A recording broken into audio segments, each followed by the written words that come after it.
तो अभी मैंने इसमें आईपी की कॉन्फ़िगरेशन डन कर दी है। हमारा टॉपिक चल रहा था किसका, लोड बैलेंसिंग वाला। ठीक है, मुझे आपको अनइक्वल कॉस्ट लोड बैलेंसिंग दिखाना था। ठीक है, वही प्रूफ करना था with the help of variance.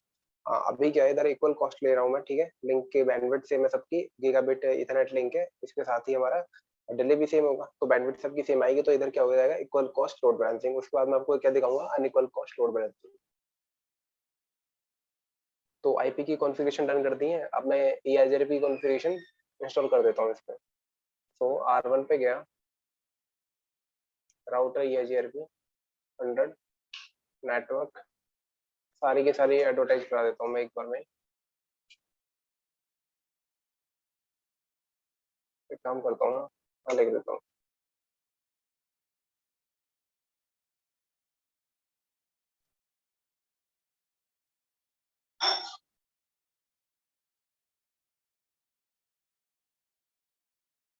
और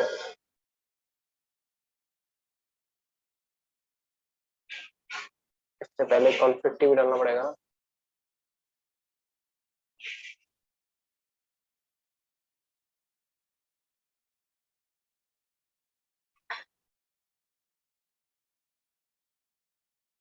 R3 पे, R1 पे मैंने इंस्टॉल कर दी है, R4 पे भी कर दिया। ठीक है, तो R1 R2 R3 सब पे कर दिया। एक नेबरशिप चेक कर लो R4 पे, R4 के होने चाहिए R1 और R2 के साथ, शो आईपी EIGRP नेबर। ठीक है, दो नेबरशिप है। ऐसे ही R3 के साथ भी आप देख सकते हो। ठीक है, सबके सबके साथ आ चुकी है मेंबरशिप, कोई प्रॉब्लम नहीं आई। आपके बार मैं क्या कहता हूँ, R1 पे एक लूप बैक, R2 पे एक लूप बैक बना देता हूँ। ठीक है, R2 पर इस पे बना लेता हूँ 20.1.1।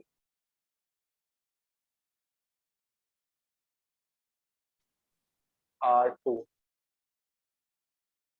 कैसे करोगे, एक लूप बैक बना लो, interface loop back 0, IP address 20.1.1। तो ये एडवर्टाइज हो जाएगा EIGRP के थ्रू। तो ऊपर से भी कॉस्ट इक्वल होगी, नीचे से भी इक्वल होगी। FDRD वैल्यू एक बार R1 के पास चेक कर लो पहले, शो आईपी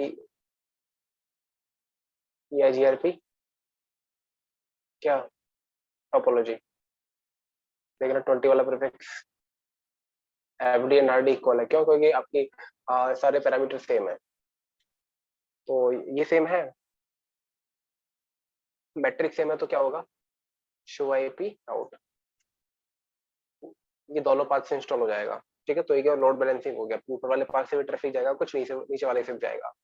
ठीक है, अब की बार क्या हो, अब मैं एक काम करता हूँ, इसकी मैट्रिक को ना थोड़ी नीचे वाले पाथ की, ये इस वाले पाथ की जो मैट्रिक आ रही है इसको थोड़ी कम कर देता हूँ मैं, थोड़ी बढ़ा देता हूँ, इसको इंक्रीज कर देता हूँ मैं। ठीक है, क्या करोगे, डिले बढ़ा देता हूँ, डिले क्या करता हूँ, डिले बढ़ा देता हूँ मैं। रिसीविंग साइड पे करना पड़ेगा ना, रिसीविंग साइड कौन था, 2/0। R4 का शो इंटरफेस अभी कितना है डिले, थोड़ा बढ़ा दो यार,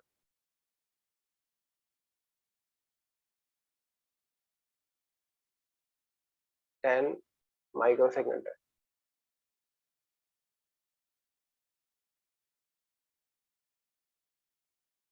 मैं इस पे 11 कर देता हूँ। ठीक है, थोड़ा बढ़ा दिया मैंने, और क्लियर कर दो।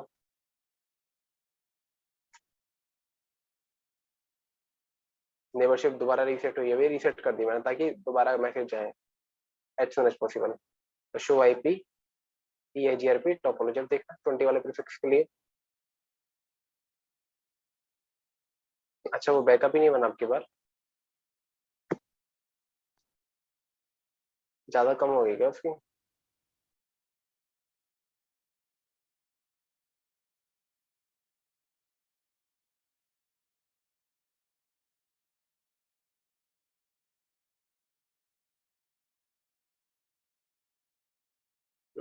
ज्यादा कम हो, ज्यादा इंक्रीज हो गई मतलब।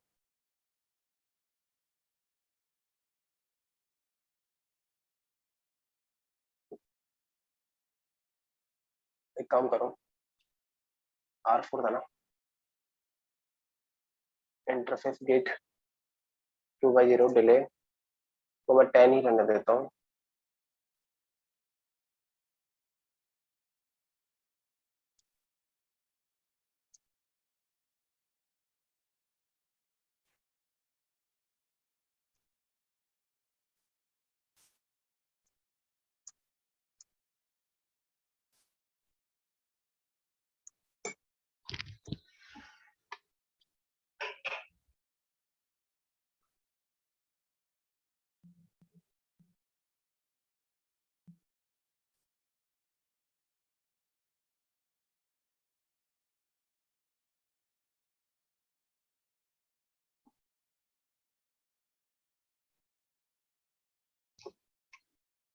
सर वो पाथ चला गया है क्या?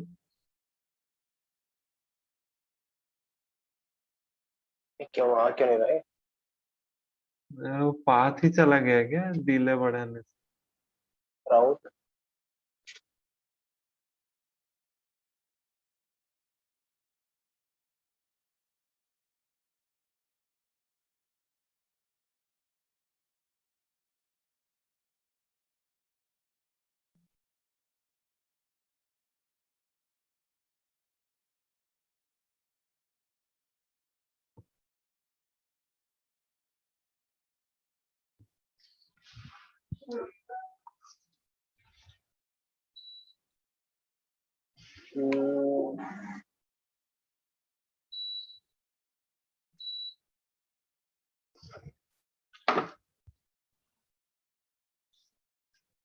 Show interface 2/0।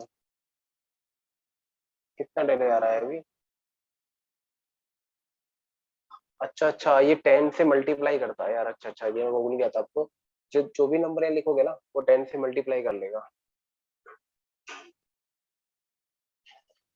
तभी डिले इतना बढ़ गया था। तो मैं यहाँ पे एक काम करता हूँ, डिले देता हूँ कितना। अगर 1 होगा ना, तो उधर अब आएगा 10 इधर।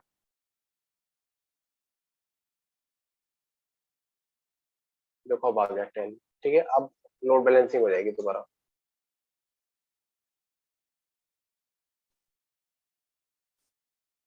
ये देखो हो गया ना लोड बैलेंसिंग। तो मैं एक काम करता हूँ, वो मल्टीपल ऑफ 10 होता है यार। ठीक है, कल भी हम ये दिक्कत कर रहे थे, तो ये ध्यान रखना। मैं डिले कर 2 कर देता हूँ इसको, थोड़ा हल्का सा ही बढ़ा दिया।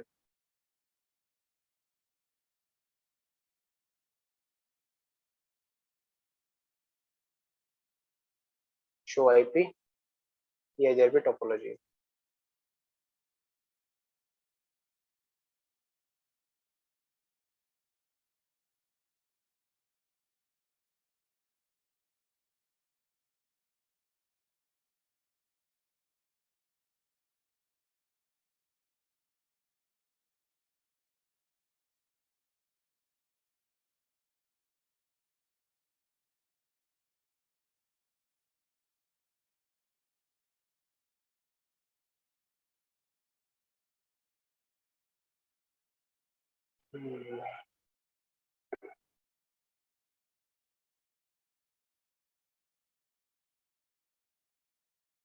देखो इक्वल है ना, इक्वल है तो भी अपना वो नहीं बनना है।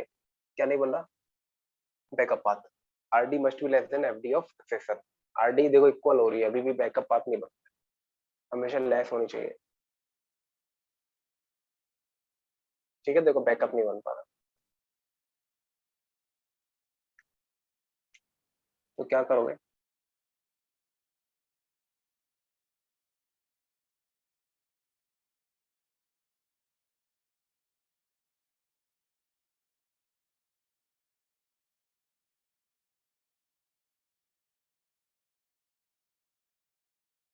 R4 की एफडी,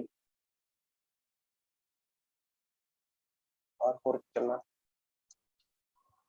शो आईपी, ये जेआरपी टोपोलॉजी देखना एक बार।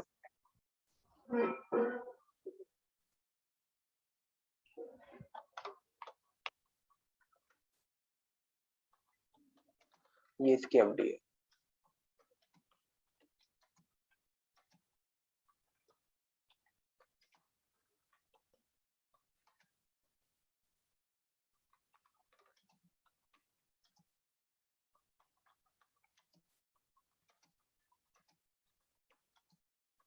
R2 पे चेक करना इसी राउट को।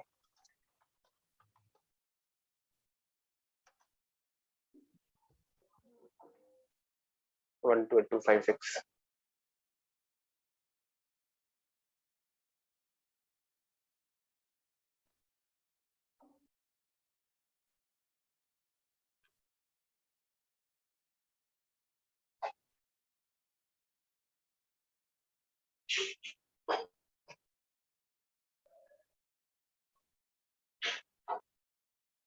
मैं थोड़ी बैंडविड्थ तो चेंज कर रहा हूँ, ऊपर वाले पाथ पे 2/0 पे। बैंडविड्थ कितनी है इसकी? Show interface get 2/0.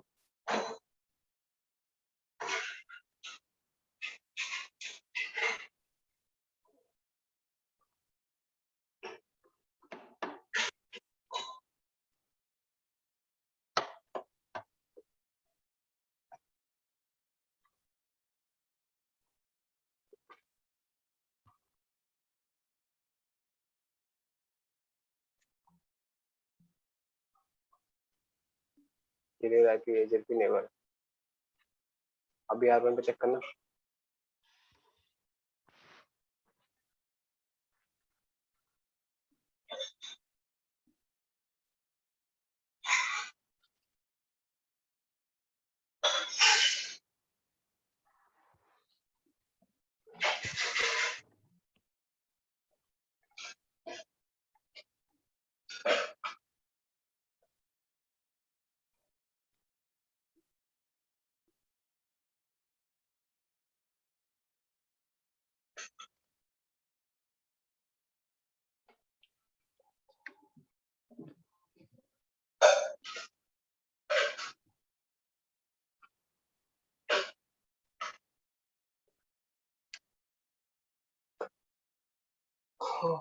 क्या चक्कर है. हाँ अभी मैंने बैंडविड्थ में चेंज किया है. बैंडविड्थ में चेंज करने के बाद क्या हुआ, मेरा बैकअप पाथ अवेलेबल हो गया. ठीक है, लेकिन इक्वल कॉस्ट नहीं है मेरे पास. ठीक है, इक्वल कॉस्ट नहीं है. बैकअप पाथ अवेलेबल हो गया क्यों? क्योंकि देखो RD value is less than FD of successor. ये क्लियर हो गया आपको? हाँ ठीक है, सक्सेसर एक ही है, देखो वन सक्सेसर. ओके.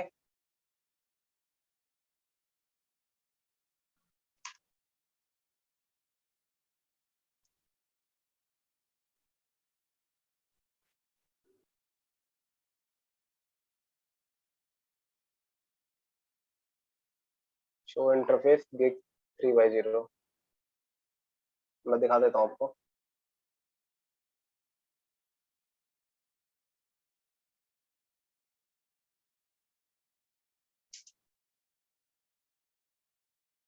ये मैंने इसकी डिले चेंज कर दिया था अभी.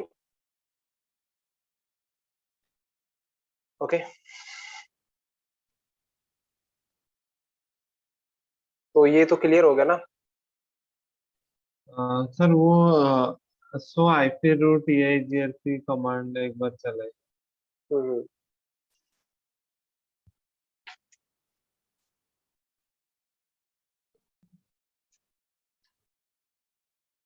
टोपोलॉजी पे तो सर दिखा रहा है. आईपी EIGRP पे अभी एक ही पाथ रहेगा क्या? एक, हाँ हाँ, शो आईपी राउट करता हूँ मेरे को.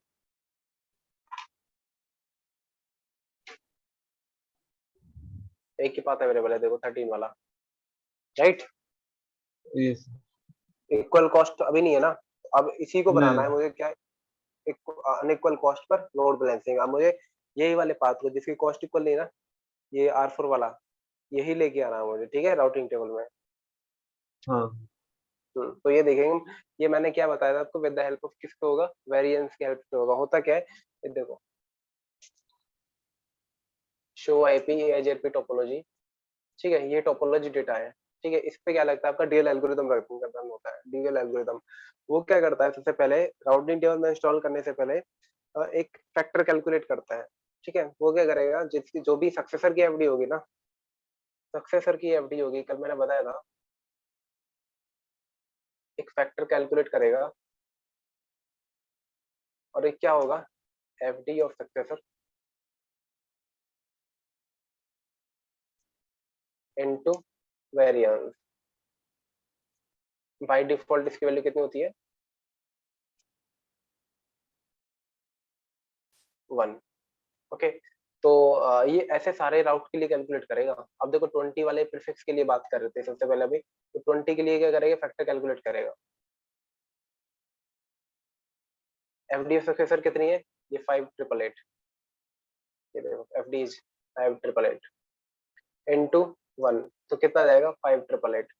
अब ये कहेगा कि और ये इसी वाले प्रीफिक्स के लिए 20.1.0/24 के लिए, अगर ये किसी और पाथ से भी लर्न हो रहा है, ठीक है, अगर यही प्रीफिक्स किसी और बैकअप पाथ से लर्न हो रहा है और उसकी मैट्रिक, उसकी एफडी ये 5888 से कम है, इसके अंडर है, इसके कम है, तो मैं क्या करूंगा, उसको राउटिंग टेबल में इंस्टॉल कर दूंगा, राउटिंग टेबल में इंस्टॉल हो जाएगा वो पाथ। ओके, राउटिंग टेबल में इंस्टॉल हो जाएगा। इस फैक्टर से कम होनी चाहिए वैल्यू। कौन सी वैल्यू? एफडी, किसकी? बैकअप पाथ की। लेकिन बैकअप पाथ इसमें जरूर होना चाहिए, अगर बैकअप पाथ आपके अवेलेबल नहीं है तो ये वेरिएंस कॉन्सेप्ट काम नहीं करेगा। Okay, okay sir. मतलब अभी ये जो इसका जो बैकअप पाथ का एफडी है 28928, वो 5888 से कम होना चाहिए। बैकअप पाथ के लिए कंडीशन होती है, और बैकअप पाथ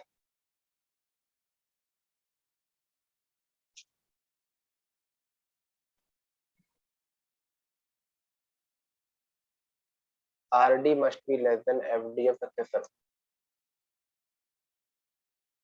हाँ ठीक वो है, तो है आरडी सर। फाइव थ्री वो है, सेवन सिक्स हाँ। हाँ, और ये 5888 वो लेस देन है। इज लेस देन एफडी कितनी है? तो ये तो ट्रू है ना, ट्रू है जब तो हाँ। ये बैकअप पाथ बना है। अगर ये फॉल्स होती तो बैकअप पाथ बन ही नहीं रहा था, जो हम अब तक करते आ रहे थे वो फॉल्स होती जा रही थी कंडीशन, बैकअप पाथ बन ही नहीं रहा था। हम्म। तो सर अभी मतलब बैकअप पाथ बनने के बाद अभी क्या करना होगा इसको अनइक्वल कॉस्ट लोड बैलेंसिंग के लिए? वो वही मैं बता रहा हूँ आगे। ठीक है, अब देखो इसकी वैल्यू कितनी है यार, इसकी एफडी है कितनी, इसकी एफडी है कितनी है, एफडी ऑफ बैकअप पाथ 28928। 28928। ठीक है, अब हमें क्या करना है, जो फैक्टर है ना, फैक्टर, वो फैक्टर ये वैल्यू लेके आनी है, फैक्टर से ज्यादा वैल्यू होनी चाहिए। ठीक है, तो फैक्टर की वैल्यू कितनी होनी चाहिए? 28। अगर 28 फैक्टर की वैल्यू कितनी हो जाए,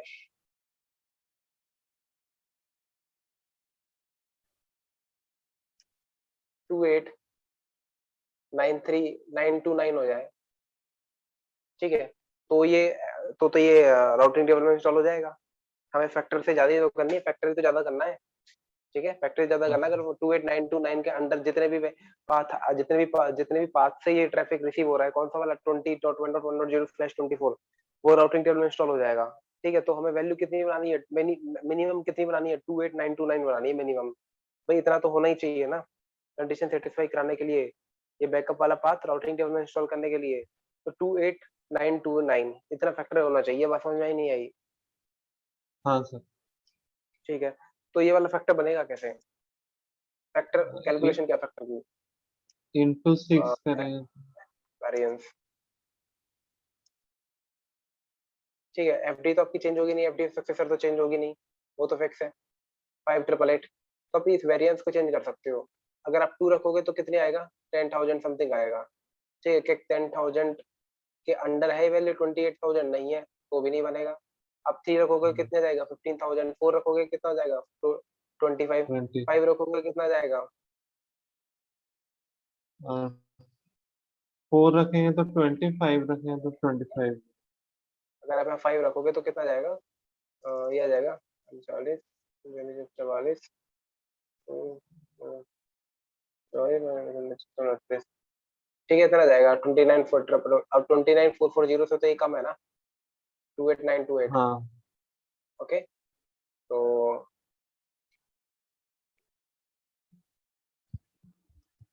okay, FD of backup path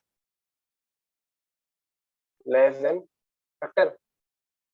ठीक है, हो गया फैक्टर से कम। अब ये राउटिंग टेबल में इंस्टॉल हो जाना चाहिए। ठीक है, तो ये प्रूफ करके देख लें, वेरिएंस की वैल्यू 5 करके देखेंगे हम। ओके। Okay sir. हम्म, सबसे पहले आपको वेरिएंस 1 2 3 4 करके दिखाऊंगा, फिर देखेंगे 5 पे। ठीक है, तो ये देखो, शो आईपी प्रोटोकॉल देखो सबसे पहले तो। ये देखो, वेरिएंस कितना है, 1 बाई डिफॉल्ट। ओके, तो मैं क्या गया, राउटर ई आई जी आर पी 100, वेरिएंस कितना, मैं 2 रख दूं, शो आईपी प्रोटोकॉल, वेरिएंस 2 हो गया, शो आईपी EIGRP टोपोलॉजी, ये दो पाथ हैं, क्या ये दो इंस्टॉल होंगे अभी? नहीं हुए, क्यों? क्योंकि वो अभी फैक्टर कितना आपको 10,000 है और हमारी एफडी कितनी है बैकअप पाथ की? 28,000, तो नहीं काम किए। चलो मैं आपकी बार चेंज कर देता हूँ, राउटर EIGRP कितना 100, वेरिएंस कितना रख देता हूँ 3 रख देता हूँ, ये लो शोवी प्रोटोकॉल, वेरिएंस कितना होगा 3 हो गया। अभी देखना शो आईपी राउट आया, नहीं आया, मैं एक काम करता हूँ, ये लो वेरिएंस कितना रख दूँ 4, क्या अभी आएगा? अभी भी नहीं आएगा। शो आईपी प्रोटोकॉल, ठीक है।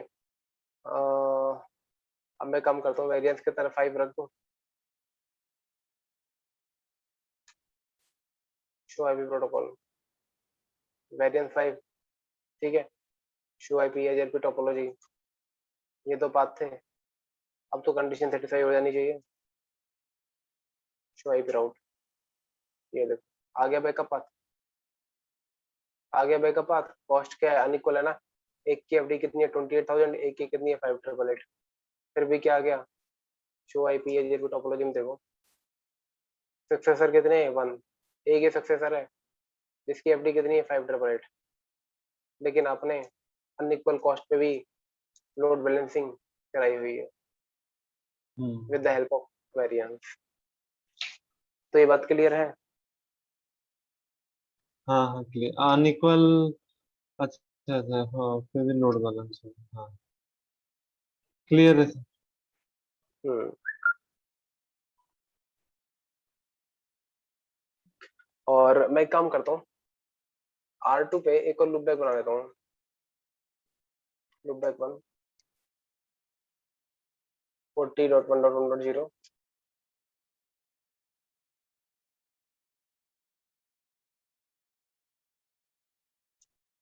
ठीक है। अब R1 की राउटिंग टेबल में देखना,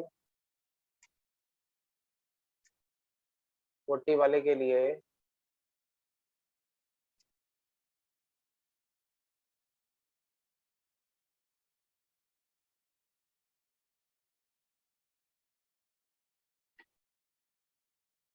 ठीक है, तो इसके लिए भी क्या किया था, वही सेम मेथड लगा दिया, ठीक है। इसकी भी वही वही निकली होगी ना, शो आईपी एजरपी टोपोलॉजी, कंडीशन इसके लिए भी सेटिस्फाई कर रही होगी, ठीक है। कंडीशन इसके लिए भी सेटिस्फाई कर रही है 40 के लिए, ऊपर से वैल्यू इतनी थी, नीचे से ये हो गई, ठीक है। ऊपर से एफडी कितनी है 131328, और ये आरडी कितनी है 130816, और ये आरडी वैल्यू लेस देन होगी एफडी से, ठीक है। बैकअप पाथ बन गया। और वेरिएंस मैंने कितना रखा हुआ है भाई, वेरिएंस तो ग्लोबल होता है, ठीक है, वेरिएंस ग्लोबल होता है। तो जितने भी R1 के राउट्स आएंगे ना, जितने भी R1 पे राउट्स आ रहे हैं सबके लिए वेरिएंस से मल्टीप्लाई करेगा वो ऑन ड्यूल एल्गोरिथम, तो फैक्टर को कैलकुलेट करने के लिए, फिर देखेगा राउटिंग टेबल में बैकअप पाथ ये जो अनइक्वल कॉस्ट वाला है, ये इंस्टॉल किया जाए ना किया जाए, तो ये वैल्यू इक्वल आ रही होगी, उससे ये इसके फैक्टर से 5 के अंडर आ गई होगी, तभी इसने क्या किया 40 के साथ लोड बैलेंसिंग कर दिया, ठीक है। ऐसा हो सकता था ना कि क्या पता ना आए, ऐसा हो भी सकता था। तो वो कंडीशन हर किसी राउट के लिए चेक होती है, ओके।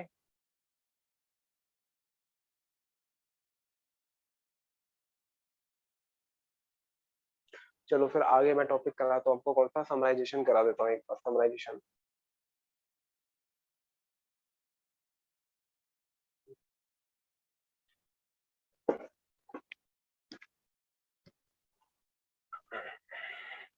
सर ये जो अनइक्वल लोड बैलेंसिंग एग्जाम में आता है क्या? मतलब प्रैक्टिकल।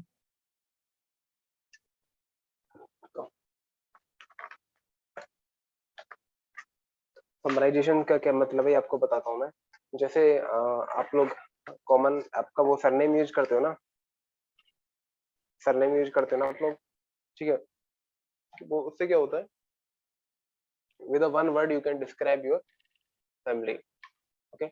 आपको बार बार बताने की जरूरत नहीं रहती कि ये किसका बेटा है, या फिर आप कई बार शादी में आते हो ना, ये कौन सी फैमिली से है, उसकी फैमिली से है, अच्छा है। आप सीधे बोल देते गुप्ता जी के वहां से है, ये अरोड़ा जी के वहां से है, ठीक है, ये चौहान जी के वहां से, शर्मा जी के यहाँ से, ऐसे बोल देते हो और उनको पता लग जाता है कि अच्छा, ऐसे बताने की जरूरत नहीं होती ना कि भाई ये शर्मा शर्मा जी के पोते के फलानी जगह से ढिकानी जगह से आया है। ऐसे शादी में तो कितने मेहमान आते हैं, किस किस का बताओगे भाई, है ना।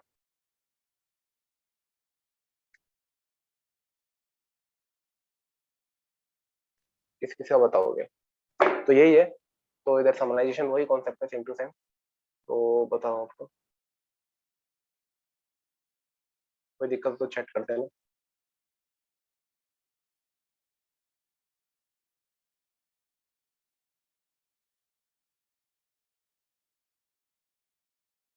ये देखो, ये R1 है, इसके पास कई सारे राउट्स हैं, कौन से 10 वाले कर लेंगे।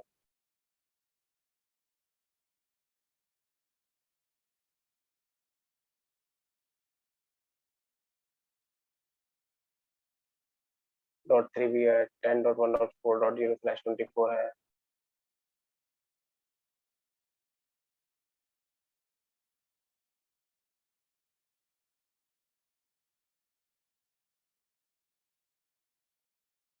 ठीक है, ये सारे राउट्स हैं।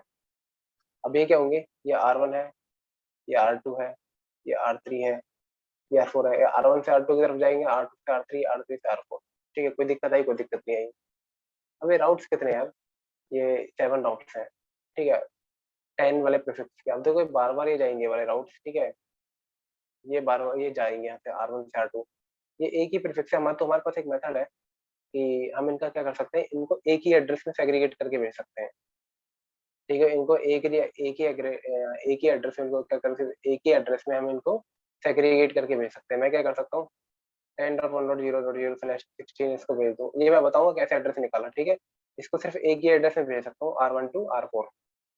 ठीक है, और आपका कम्युनिकेशन भी हो जाएगा। तो यार ये देखना, एक ही एड्रेस गया, कोई दिक्कत आई नहीं आई। आपका लिंक कंजप्शन कितना ही कम हुआ, भाई बैंडविड्थ कम यूज हुई आपकी। ठीक है, सारा सामान एक में चला गया, भाई रोड पे 50 बाइक चल रही है, वो 50 बाइक एक ही कंटेनर में डाल दी, ट्रैफिक कम हो गया ना। ट्रैफिक कम हो गया, जो कंज्यूम कम, स्पेस कम किया। ऐसे ही इधर है, 10 वाले प्रीफिक्स कितने सारे जा रहे थे इंडिविजुअल, लेकिन आपने क्या किया, इनको समराइज करके एक ही एड्रेस में भेजे, तो उससे क्या किया, जो राउटर के बीच में लिंक बैंडविड्थ होती है ना, उससे उसका कंजम्पशन कम हुआ। ठीक है, यूटिलाइजेशन कम हुई। थर्ड पॉइंट क्या हुआ, आप क्या कर सकते हो, राउटिंग टेबल में इसका साइज छोटा हो जाएगा, राउटिंग टेबल का भी साइज कम होगा, इतने वाले प्रीफिक्स नहीं दिखा देगा, एक ही प्रीफिक्स दिखाएगा आपको, 10.1.0.0/16 दिखा देगा। तो इससे क्या होगा, राउटिंग टेबल का साइज छोटा हो गया। और उससे क्या होगा, राउटिंग टेबल को जो अपनी कैलकुलेशन करती है ना, ड्यूल एल्गोरिदम, तो उसको भी वो कम कर देगा कैलकुलेशन को। डेटा कम होगा तो कैलकुलेशन भी कम होगी, सीपीयू यूटिलाइजेशन क्या होगी, कम होगी।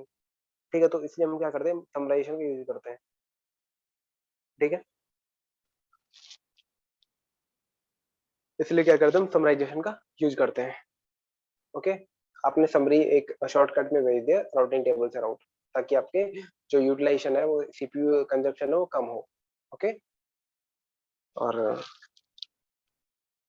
चलो ये देख लेते हैं कि समराइजेशन करते कैसे हैं। एक तो होता है बाय डिफॉल्ट, राउटर खुद से करता है, एक होता है मैनुअल। ओके, सबसे पहले मैं आपको मैनुअल वाला बता देता हूँ, हम लोग खुद कैसे करते हैं।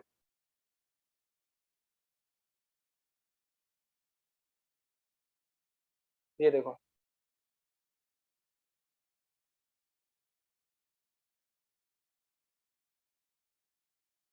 तो ये देख लेते हैं, आप इनको लिखोगे कैसे एक एड्रेस में।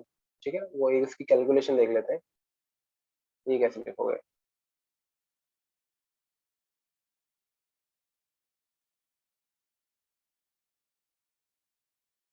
अब जैसे आपको लिखना है 10.1.1.0/24।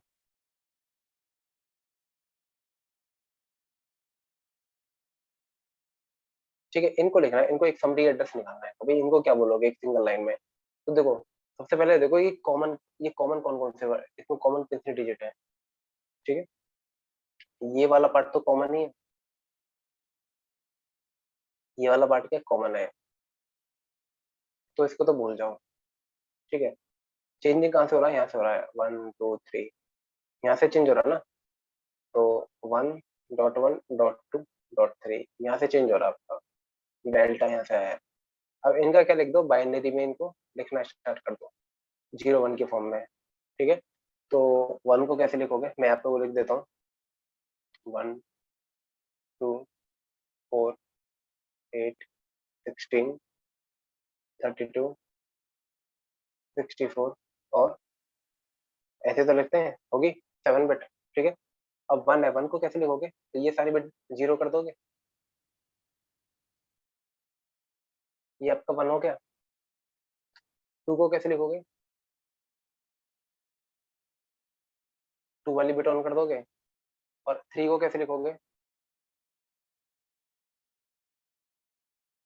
2 + 1 3, ठीक है। ये हो गया 1, ये हो गया 2, और ये हो गया 3, ओके। तो अब ये देखो, इसमें इसमें भी सबसे पहले आपने क्या कहते हैं, कॉमन देखा था ना, इधर आईपी में कॉमन देखा था। अब इस बाइनरी में कॉमन देखो, ये कितनी बिट, इसमें कितनी बिट कॉमन है, कॉमन कहाँ तक जा रहा है, देखो कॉमन कहाँ तक जा रहा है, ये जाएगा आपका यहाँ तक कॉमन जा रहा है, ठीक है। यहाँ तक क्या जा रहा है, कॉमन जा रहा है। तो इन बिट को क्या कर लो, काउंट कर लो, 1 2 3 4 5 6, 6 बिट क्या होगी इसमें कॉमन है, ठीक है। और पहले कितनी बिट कॉमन थी, 10.1, 10.1 में कितनी है, 8 यहाँ पे, 8 इस ऑक्टेट में, तो 8 8 16 और 6 22, तो 22 बिट तो होगी कॉमन, ठीक है। 22 बिट क्या होगी कॉमन, इसका क्या मतलब, 22 बिट कॉमन का क्या मतलब है कि /22 डाल देना, स्लैश जितनी बिट कॉमन आए वो क्या होंगे, आपके नेटवर्क का पार्ट, /22 डाल देना, जितनी बिट कॉमन हो उसमें स्लैश के बाद डाल देना, ठीक है। अब बात करेंगे हम नेटवर्क कैसे लिखोगे, आपने स्लैश वैल्यू तो निकाल ली, भाई दो चीजें तो निकालनी होती है, ये ऐसे तो होता है एड्रेस, यहाँ पे स्लैश वैल्यू होती है, स्लैश वैल्यू तो आपने निकाल ली जो कॉमन बिट होती है, कॉमन बिट है। और अब आई ये नेटवर्क कैसे निकालोगे आप,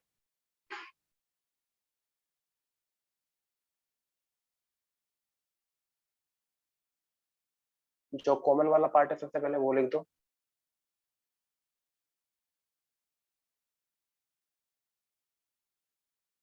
कॉमन वाला पार्ट क्या है, 10.1, ठीक है। अब चेंज कहाँ से किया था हमने, थर्ड वाले बिट से, ठीक है, थर्ड वाले बिट से चेंज किया था। स्टार्टिंग कहाँ से हो रही है, 1 2 3, ठीक है, 1 2 3 ऐसे तो हो रही है, 1 2 3, तो इसको क्या लिख सकते हैं आप, इसको लिख देना 0.0/22,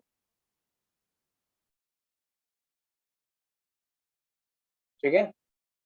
ये कितना जाएगा, 10.1.0.0/22, ये इसका समरी एड्रेस हो जाएगा। चलो एक और देख लो,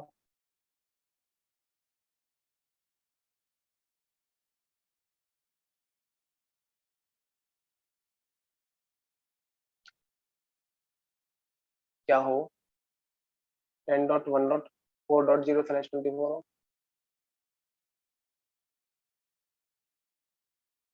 5 हो, 6 हो, ठीक है। इनका कैसे करोगे, तो वही लिख लो सबसे पहले दोबारा, 1 2 4 8 16 32 64 128, ओके। तो 10.1 तो ये कॉमन ही है, चेंज कहाँ से हो रहा है, 4 5 6 से, तो 4 5 6, 4 को लिख लो बाइनरी में, ये तो 0 आ जाएंगी, ठीक है। 5 को लिखोगे बाइनरी में क्या आ जाएगा, 4 ये और 1 ये। 6 को कैसे लिखोगे, 4 + 2 बाकी 0, इन सबको 0 कर दो। कॉमन बिट देखो कितनी है, कॉमन कहाँ तक चल रहा है, यहाँ तक चल रहा है ना कॉमन, ये कितनी बिट है, 1 2 3 4 5, 5 तो ये होगी, और 10.1 पहले कॉमन था, इसमें 8 बिट होती है एक ऑक्टेट में, और इसमें भी 8, 8 और 8 16, 16 और 5 21, स्लैश वैल्यू कितनी आ जाएगी, 21, ठीक है। स्लैश वैल्यू कितनी आ जाएगी, 21। अब वो नेटवर्क निकालोगे, नेटवर्क 10.1 तो कॉमन ही था, ठीक है। अब इसमें क्या स्टार्ट हो रहा है, 4 से स्टार्ट हो रहा है, ठीक है, तो 4 से डाल देना 4.0/24, ठीक है, 4.0/24। देखो अगर शुरू से स्टार्ट हो रहा हो, सिंपल सी बात ध्यान रखो, अगर शुरू से स्टार्ट हो रहा हो तो वो 0.0 डाल देना स्टार्टिंग में, यहाँ पे 0 डाल देना, ठीक है। अगर बीच में है 4 5 6 7 8 टाइम, तो जहां से भी आप समराइजेशन कर रहे हो ना, उसी को डाल देना, ठीक है, कोई दिक्कत नहीं आएगी।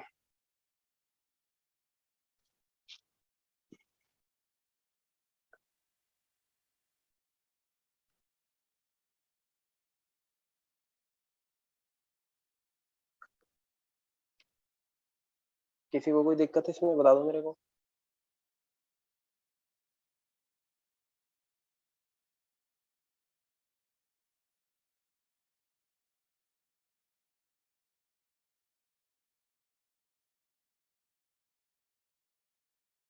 कोई दिक्कत?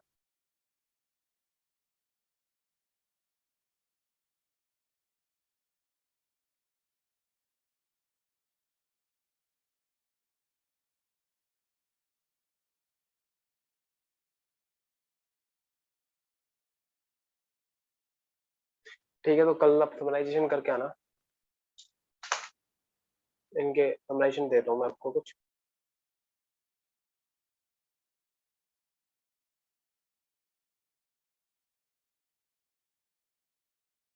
इसका स्क्रीनशॉट ले लेना।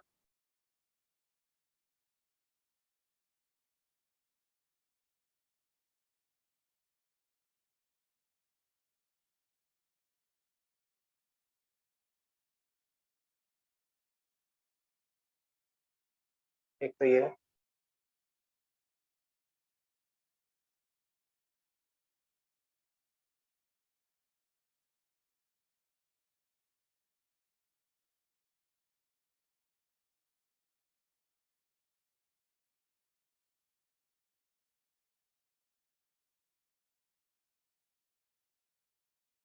ठीक है,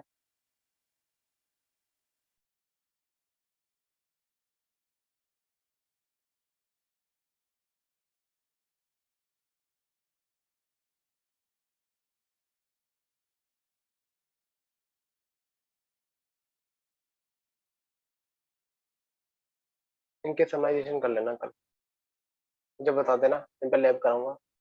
ये 1000 रुपये हमारा कल कंप्लीट हो जाएगा। ऑथेंटिकेशन एंड समराइजेशन टॉपिक बचा हुआ है, ये मैं फिनिश करा दूंगा।